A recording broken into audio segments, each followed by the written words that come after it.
ಹಾಗೂ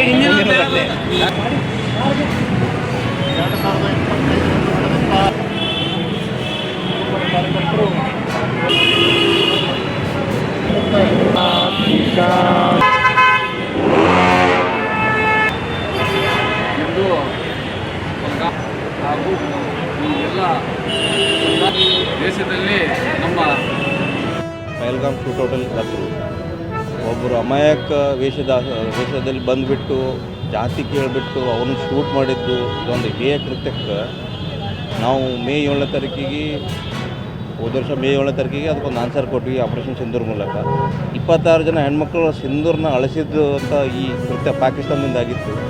ಅವರು ಯಾವ್ಯಾವ ಧರ್ಮ ಕೇಳಿ ಅವ್ರು ಯಾರನ್ನು ಶೂಟ್ ಮಾಡಿದ್ರು ಅದು ಒಂದು ಹೇಯ ಕೃತ್ಯ. ಭಾರತದಾಗ ಇಂಥದ್ದು ಆಗಂಗಿಲ್ಲ.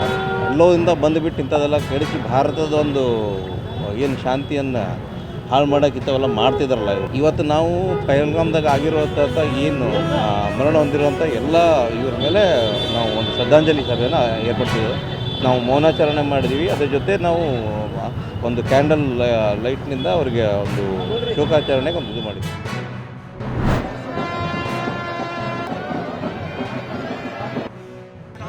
अब हमारे चारों ही धामों के विधिवत रूप से कपाट खुल गए हैं। आज भगवान बद्री विशाल के भी कपाट खुल गए हैं। सभी भक्तों के लिए सभी हमारे धाम तैयार हैं। सभी दर्शन के लिए आने वाले लोगों के लिए सभी व्यवस्थाएं सुव्यवस्थित रूप से करने का प्रयास किया गया है। अभी चूंकि पिछले वर्ष और इस वर्ष अभी भी यात्रा शुरू होने से पहले तक लगातार बर्फबारी होती रही, लेकिन उसके बाद सभी इंतजाम किए गए।